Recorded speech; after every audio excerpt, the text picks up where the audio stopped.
తెలుగు వారికి తాజా సమాచారం అందించడానికి తొలి అడుగు వేస్తున్న న్యూస్1 తెలుగు ఛానల్ కు స్వాగతం. విచారణ జరిపి తగు చర్యలు తీసుకోవాలని కలెక్టర్ గారిని కోరిన వైఎస్ఆర్సీపీ నాయకులు.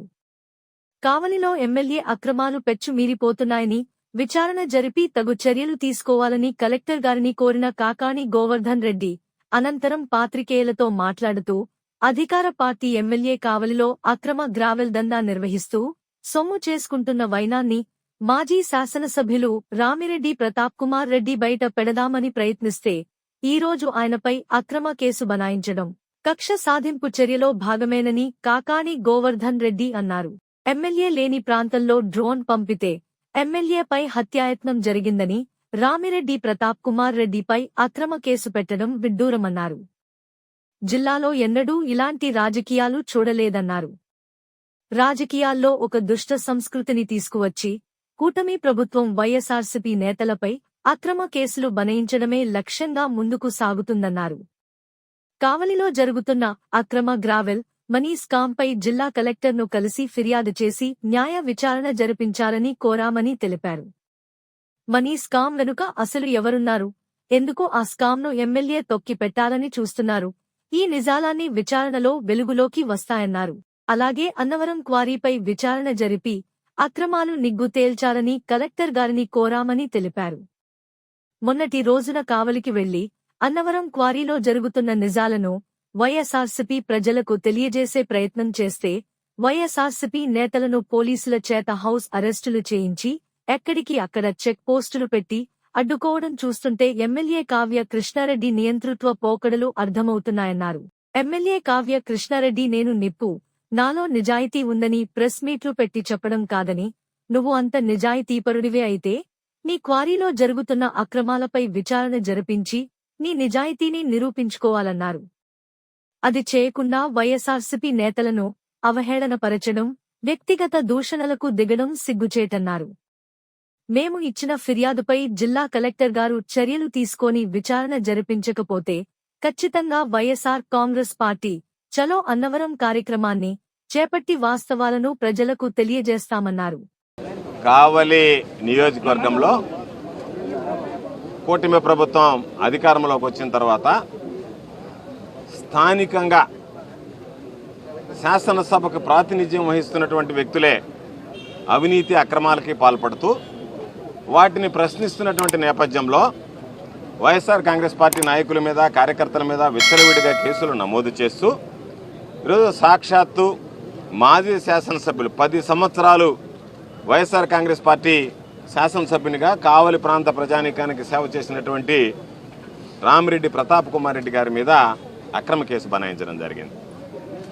అంటే ఒక క్వారీకి సంబంధించి జలదంకి మండలం మానవరంలో శాసనసభ్యుడు నిర్వహిస్తున్నటువంటి క్వారీలో అక్రమ క్వారీయింగ్ జరుగుతుంది, పరిమితులకు మించి అక్కడ క్వారీయింగ్ చేశారు అని చెప్పి ఎంత మేర ఈ అవినీతి జరిగింది అని చెప్పి పరిశీలించడానికి ఒక డ్రోన్ కెమెరా ద్వారా అక్కడ జరుగుతున్నటువంటి అవినీతిని పరిశీలించడానికి వెళ్తే అక్కడ ఎమ్మెల్యే లేడు, అక్కడ ఎవరు లేరు.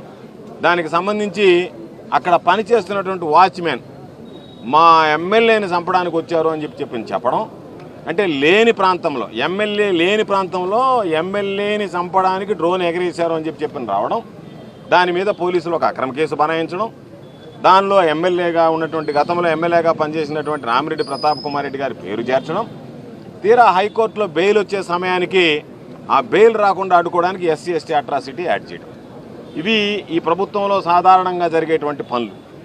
అందుకే వెళ్ళి ఒకసారి జిల్లా ఎస్పీ గారికి రిప్రజెంటేషన్ ఇచ్చారు. దాని మీద ఏమి ఉలుకు పలుకు కనిపించలేదు. ఈరోజు కావలిలో జరుగుతున్నటువంటి అవినీతి అక్రమాల గురించి, మనీ స్కామ్ ఏదైతే ఉందో ఆ మనీ స్కామ్కి సంబంధించి ఈరోజు దానికి సంబంధించినటువంటి నిందితులను అరెస్ట్ చేశామో అని ప్రకటించింది పోలీసులు, వదిలేశారు. ఆ బాధితులు ఎంతమంది ఉన్నారు, వీళ్ళు తీసుకున్నటువంటి డబ్బు ఎంత, ఆ డబ్బు ఏమైంది, ఆ బాధితులకు ఏ విధంగా న్యాయం చేయాలనేటువంటిది ఏమీ లేకుండా ఎవరో ఒకరిని తీసుకొచ్చి మేము అరెస్ట్ చూపించేశాం, అయిపోయింది అరెస్ట్ అని చెప్పిన మాట్లాడారు. అందుకే కలెక్టర్ గారికి చెప్పాం, అయ్యా కేవలం అరెస్టుతో మభ్య పెడుతున్నారు, ఇది అతిపెద్ద మనీ స్కాము, దాదాపు 900 కోట్ల రూపాయలతో కూడుకున్నటువంటి మనీ స్కామ్ను మొక్కుబడిగా తూతూ మంత్రంగా దాన్ని అణిచివేయాలి, తొక్కిపెట్టాలనేటువంటి లక్ష్యంతో పనిచేశారు. కాబట్టి దానిలో ఉన్నటువంటి బాధితులు ఎంతమంది ఉన్నారో ఆ బాధితులను బెదిరిస్తున్నారు, భయపెడుతున్నారు. వాళ్ళందరూ బయటకు వచ్చి చెప్పుకునేటువంటి పరిస్థితులు లేరు. కాబట్టి ఆ మనీ స్కామ్ వెనక ఎవరున్నారు, ఆ మనీ స్కామ్ ఎందుకు శాసనసభ్యుడిగా ఉన్నటువంటి వ్యక్తి తొక్కిపెట్టడానికి ప్రయత్నం చేస్తున్నాడు అనేటువంటి దాని మీద విచారణ జరపమన్నాం. అదేవిధంగా అన్నవరానికి సంబంధించి ఏదైతే ఈరోజు వెల్లి జలదంకి మండలంలో ఉన్నటువంటి ఆ క్వారీ మీద ఎంతవరకు అవినీతి జరిగింది, ఎంతవరకు అనుమతులు ఉన్నాయి, ఎంత రాయల్టీ కట్టారు అనేటువంటి దాని మీద కూడా విచారణ జరిపి నివేదిక తెప్పించండి, దాని మీద చర్యలు తీసుకోండి అని చెప్పి కోరడం జరిగింది. అందుకని ఇప్పటికే చెప్పాం, మేమందరం కలిసి చలో అన్నవరం వెళ్ళాలనేటువంటి ఆలోచన చేసి దానిలో భాగంగా ఆ రోజు కావలికి వెళ్ళి ఎస్సీ ఎస్టీ కేసు పెట్టిన తర్వాత కుటుంబ సభ్యులను పరామర్శించాలని నేను, నాతో పాటు శాసనమండలి సభ్యులుగా ఉన్నటువంటి సోదరులు చంద్రశేఖర్ రెడ్డి గారు, మాజీ శాసనసభ్యులుగా ఉన్నటువంటి సంజయ్ గారు, మాజీ కేంద్ర సహకార బ్యాంక్ అధ్యక్షులుగా ఉన్నటువంటి నెల్లూరు రూరల్ ఇన్ఛార్జిగా ఉన్నటువంటి విజయన్న అందరం కలిసి వెళ్ళాలి అని చెప్పి అనుకుంటే కావలికి వెళ్ళేదానికే బ్రేకులు వేశారు. ఆ ఎమ్మెల్యే ఏమో తొడగొడతాడు, మీసం తిప్పుతాడు, నేను నిప్పు అంటాడు, ఉప్పు అంటాడు, రకరకాలైనటువంటి మాట మాట్లాడతాడు. సరే, మేము ఆయనలో తొడదట్టి పోవాలనేటువంటి వాళ్ళని కాదు, వాళ్ళని లెక్కలో కూడా వేసుకునేటువంటి పరిస్థితి ఉండదు మాకు. కాబట్టి వాళ్ళు ఆ కావలికి సంబంధించినటువంటి నాయకులు కార్యకర్తలను పరిశీలిద్దామంటే మీరు ఎక్కడక్కడికి వస్తారోనని చెప్పి తొడదట్టిన ఆయన పక్కకు పోయాడు, పోలీసులు ముందుకొచ్చి మమ్మల్ని పోనీయకుండా అడ్డుకునేటువంటి పరిస్థితి ఏర్పడింది. కాబట్టి ఈరోజు ఖచ్చితంగా మీరు ఎన్ని వేషాలు వేసినా, ఎన్ని రకాల మాట్లాడినా, ఎన్ని కారు కూతలు కూసినా మేము మీ అవినీతిని బట్టబయలు చేయాల్సిందే, మనీ స్కామ్ విషయం బయటకు రావాల్సిందే. దానితో పాటు ఈరోజు ఉన్నటువంటి ఇల్లీగల్ క్వారింగ్ ఏదైతే ఉందో దానికి సంబంధించినటువంటి దాంట్లో కలెక్టర్ గారికి ఇచ్చాం, వేచి చూస్తాం. కలెక్టర్ గారు సానుకూలంగా స్పందించారు, దాని మీద విచారణ చేయిస్తానన్నాడు. కలెక్టర్ గారి మీద, వ్యవస్థ మీద మాకు నమ్మకం ఉంది. కాబట్టి చూసిన తర్వాత మేము ఒకవేళ దాని మీద కన్నా చర్యలు తీసుకోకపోతే ఖచ్చితంగా చలో అన్నవరానికి ఏదైతే పిలుపునిచ్చామో ఆ పిలుపు ప్రకారం అందరం కలిసి ఒకరోజు నిర్ణయించుకుని జిల్లాలో ఉన్నటువంటి వైఎస్ఆర్ కాంగ్రెస్ పార్టీ నాయకులు, కార్యకర్తలు అందరం చలో అన్నవరానికి పోతాం. దానికి సంబంధించి ఎస్పీ గారికి ముందుగానే చెప్తున్నాం, మీరు పోలీసులను పంపించో, మరొకరిని పంపించో దాని శాంతి భద్రతలకు విఘాతం కలిగించేటువంటి విధంగా దయచేసి ప్రయత్నించకండి. అవినీతి ఎక్కడ జరుగుతున్నా దాన్ని అంతమొందించడానికి అనుమతి ఇవ్వండి, వెళ్ళనివ్వండి, చూడనివ్వండి. ఎందుకంటే ప్రజలకు కూడా వాస్తవాలు తెలియనివ్వండి. కాబట్టి దానికోసం అందరం కూడా నిర్ణయించుకొని స్థానికంగా ఉండేటువంటి ఈరోజు అనేక మంది అక్కడ కావలి నియోజకవర్గానికి సంబంధించినటువంటి నాయకులు, కార్యకర్తలు అందరూ కూడా తరలి రావడం జరిగింది. వాళ్ళందరి ఆధ్వర్యంలో ఈరోజు మేము కూడా వెళ్ళి జిల్లా కలెక్టర్ గారికి వినతి పత్రం ఇచ్చాం. మీరు దీనిలో ఖచ్చితంగా విచారణ జరగాల్సిందే, దోషులు బయటపడాల్సిందే. నేను శాసనసభ్యుడిగా ఉన్నాను కాబట్టి నేను ఏది చెప్తే అది చెల్లుబాటు అవుతుందన్నట్టుగా ప్రవర్తించడం సరైనటువంటి పద్ధతి కాదు. కాబట్టి ఖచ్చితంగా ఈ జిల్లాలో ఎవరైనా సరే వైఎస్ఆర్ కాంగ్రెస్ పార్టీ మీద దాడులు చేసినా వాటిని అడ్డుకోవడంతో పాటు అవినీతి అక్రమాలు ఈ ప్రభుత్వం చేస్తున్నటువంటి వాటిని అరికట్టే దానిలో తప్పనిసరిగా కూటమి పాలన వచ్చిన తర్వాత చంద్రబాబు నాయుడు పదే చెప్తున్నాడు. ఎక్కడ ఓ మాట చెప్పాడు, ఏమన్నాడు, నన్ను ఇప్పుడు చంద్రబాబును చూడరు, పాత 95 సిబిఐని చూస్తారన్నారు. అక్కడే భయం వేస్తుంది. 95 సిబిఐని అంటే వెన్నుపోటుతో వచ్చినటువంటి సిబిఐని.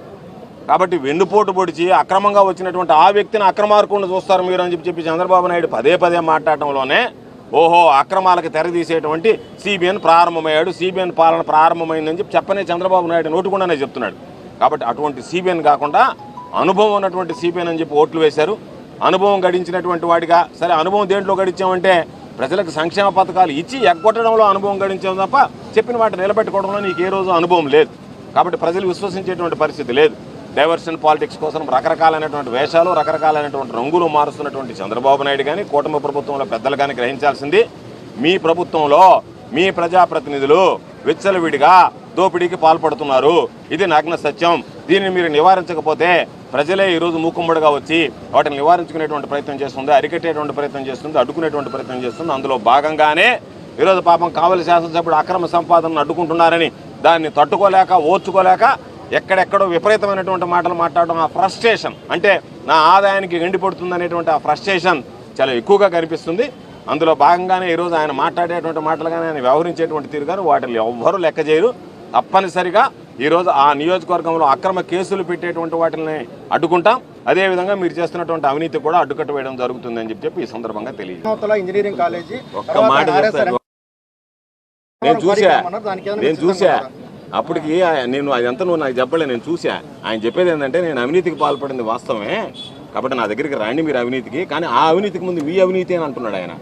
మేము అడిగేది ఏంటంటే నువ్వు ఏమి గాడిదలు గాయటంలే, నువ్వు ఉండేది శాసనసభ్యుడిగా, జరిగినటువంటి అవినీతి ఏదైనా ఉంటే నువ్వు బయట నీకు తెలిసిన అధికారం ఉంది కాబట్టి చేతకాని మాటలు మాట్లాడడంలోనే నేను అవినీతికి పాల్పడ్డానని చెప్పకనే చెప్పింది ఆయన. ఆడకరా ఏడకరా కాదు, నువ్వు రమ్మన్న దగ్గరికి కాదు, నువ్వు చేసినటువంటి అవినీతి లేదని చూపించు. ఆ తర్వాత ఏడకో తీసిపోయి నీ ప్రభుత్వం అధికారంలో ఉంది, నువ్వు విచారణ చేయించు. అది చేతకాక ఏదో ఒకటి మాట్లాడి దాన్ని డైవర్ట్ చేయడానికి ఏడకబో నువ్వు బొమ్మన దగ్గరికి పోవడానికి నువ్వు చెప్పినటువంటి మాట్లాడడానికి లేం మేము. మాకేం చేయాలని మాకు తెలుసు. నిన్నగాక మొన్న వచ్చినటువంటి వాడు ఆడకబో ఏడదూరు అంటే ఆడగాడు ఉండేది మేము. మాకు తెలిసి ఏం చేయాలనేటువంటిది. మేము అంత జూనియర్లం కాదు, సీనియర్లమే. ఆయనేమో మాకు సూచనలు సలహాలు ఇవ్వడా, ఆయన ఇష్టం వచ్చినటువంటిది ఆయన చేసుకోవచ్చు. మేమేం చేయాలనేటువంటిది తెలుసు. మేము చేయగలిగేటువంటి శక్తి సామర్థ్యం మాకుండాయి. ఆయన రమ్మనో ఈయన రమ్మనో పడలే. పోలీసులు మమ్మల్ని మామూలుగా మాకు పోలీసులు అవసరంలే, పోగలిగితే పోతాం, లేకపోతే వెనక్కి వస్తాం. మీరు ఎవరు అడ్డపడబాకండి. మేము కావలికి పోగలమా, అన్నవరకు పోగలమా, మాకు ఆ సత్తా ఉందా లేదా అనేటువంటిది చూపిస్తామని చెప్పి ఛాలెంజ్ ఇస్తాం. మహబూబ్ సుబాని విషయంలో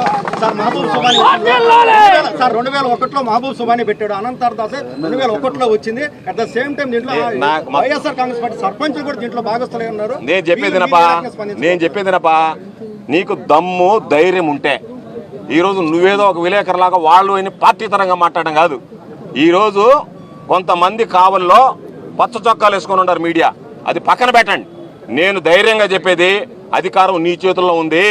ఈ రోజు నువ్వు ఎందుకు నీ అధికారంలో చేతులుంటే చవట దద్దమ్మలాగా చేతులు ముడుచు కూర్చున్నావు? నీకు భాగం లేకపోతే, కాబట్టి నీకు భాగస్వామ్యం ఉంది కాబట్టి నువ్వు చేతులు ముడుచు కూర్చున్నావు. వాళ్ళు ఉండారా వీళ్ళు ఉండారు కాదు. నీకు చేతనైతే, నీకు శక్తి ఉంటే, నీకు చావు ఉంటే వాళ్ళు ఎవరో బయటికి తెలియనటువంటి అసమర్థుడు నేను తిన్నాను వాళ్ళు తిన్నారన్నట్టుగా మాట్లాడుతున్నావు తప్ప నువ్వు తిన్న మాట వాస్తవమా కాదా?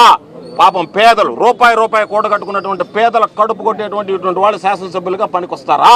దాని మీద నీకు దమ్ము ధైర్యం ఉంటే నువ్వు చెప్పేటువంటి కారు కోతలన్నిటి మీద విచారణ చేయించి నిజాలను నిగ్గు తేల్చమని నేను డిమాండ్ చేస్తున్నా. మా న్యూస్ 1 తెలుగు ఛానల్ని సబ్స్క్రైబ్ చేయండి.